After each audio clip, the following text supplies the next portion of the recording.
Hello students, स्वागत है आपका हमारे YouTube channel easy to learn में।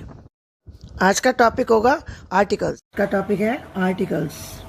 आर्टिकल्स 3 होते हैं। आर्टिकल्स कितने होते हैं? 3। आर्टिकल्स 3 होते हैं, ठीक है। ए, एन, द। ए और एन इन दोनों का मीनिंग होता है एक।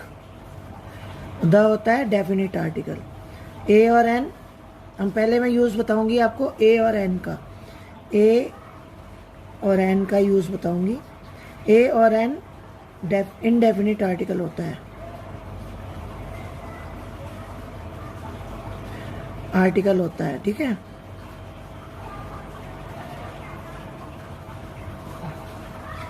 ए और एन इनडेफिनेट आर्टिकल्स होते हैं।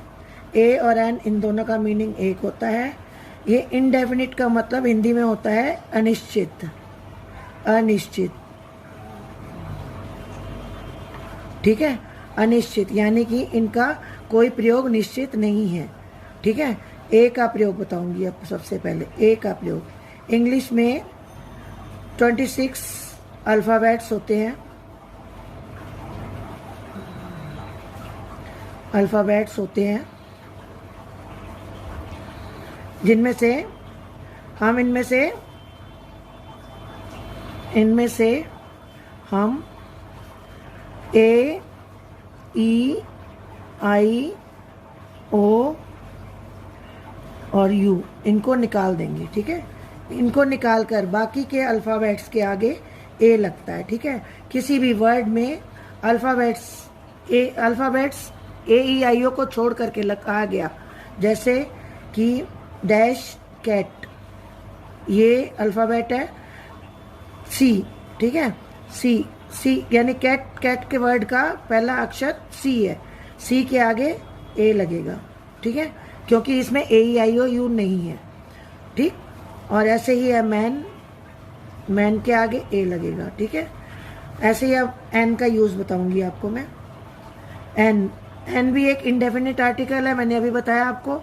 इनडेफिनिट आर्टिकल है, परंतु इसका प्रयोग ए, ई, आई, ओ, यू वॉवल वाले वर्ड से पहले होता है। जैसे हमने डैश लिखा आउल।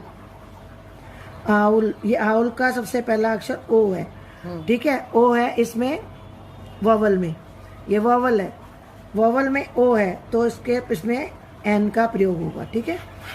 अब हमने बोला one, O N E, one. अब इसमें भी तो आप बोलोगे कि ओ है, परंतु उसके आगे इसका प्रयोग प्रोनाउंसिएशन हम बोल रहे हैं वन। इसमें इंग्लिश के वॉवल्स देखने के साथ साथ हमें हिंदी के स्वरों का भी ज्ञान होना बहुत ज़रूरी है, जो मैं पहले चैप्टर में आपको बता चुकी हूँ। आ, ई, उ, ए, आई, ओ, औ, अंग, अह, ठीक है। इन सब का प्रोनाउंसिएशन होना बहुत ज़रूरी है। जैसे इसमें हमने देखा व का प्रोनाउंसिएशन नहीं है, वन नहीं है ना, इसमें हिंदी का स्वर भी नहीं आ रहा। सबसे पहले हम देखेंगे हिंदी का स्वर नहीं है, तो इंग्लिश का स्वर बाद में देखेंगे। इंग्लिश का स्वर भी नहीं है, तो उससे पहले हम ए का प्रयोग करेंगे, एन का प्रयोग नहीं होगा, ठीक है। अब मैं आर्टिकल्स के तीसरे अक्षर द का प्रयोग बताऊंगी आपको, ठीक है। द, जैसे कि मैंने आपको ऊपर बताया, द एक डेफिनिट आर्टिकल है। डेफिनिट आर्टिकल है, ठीक है। आर्टिकल है, द एक डेफिनिट आर्टिकल है, इसलिए इसका प्रयोग डेफिनिट मतलब निश्चित आर्टिकल है, ठीक है। निश्चित यानी कि इसका प्रयोग निश्चित वस्तुओं के आगे, निश्चित इंसानों के आगे ही होता है, ठीक है। और नेचुरल चीज़ें, जहाँ नेचुरल चीज़ मोस्टली, जैसे नेचुरल चीज़ है रिवर आदि, ये इन सब का प्रयोग अभी मैं आपको बताऊंगी एग्जाम्पल के रूप में, ठीक है। एग्जाम्पल जैसे मैं बता रही हूँ आपको डेफिनेट आर्टिकल क्या है। मैंने बोला ए डॉक्टर, तो ये गलत हो जाएगा, ठीक है। अगर मैंने डैश लगा के यहाँ डॉक्टर लिख दिया, DOCTOR, डॉक्टर, तो यहाँ आएगा द डॉक्टर, ठीक है। टीचर लिखा टीचर से पहले डैश है तो द टीचर, ये हमारे लिए डेफिनेट पर्सन है। जैसे कि मैंने आपको बताया द का यूज जैसे definite persons, doctor, teacher, lawyer, ऐसे पर्सन्स के आगे द का यूज होता है। ऐसे ही नेचुरल थिंग्स है, कोई नेचुरल थिंग्स है, क्या है, जैसे रिवर,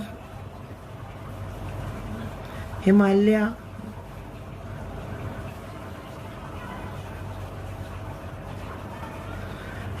इन सब के आगे द का यूज होता है, ठीक है। और होली बुक्स, ठीक है, होली बुक्स बताया जैसे आपको मैंने, HOLY होली बुक्स, ठीक है। होली बुक्स में आ गया जैसे गीता, रामायण, ठीक है, बाइबल, इन सब बुक्स के आगे द का यूज होता है, ठीक है। और नेचुरल थिंग्स जैसे रिवर्स और हिमालय एक्सेट्रा, ठीक है। एग्जाम्पल है ये सारे, ठीक है। साथ ही में इससे रिलेटेड, आर्टिकल से रिलेटेड कोई भी क्वेरी के लिए आप मेरे को कमेंट बॉक्स में कमेंट कर सकते हैं, ठीक है। ओके, मेरी और भी फ्री एजुकेशनल वीडियोस देखने के लिए सब्सक्राइब करना ना भूलें।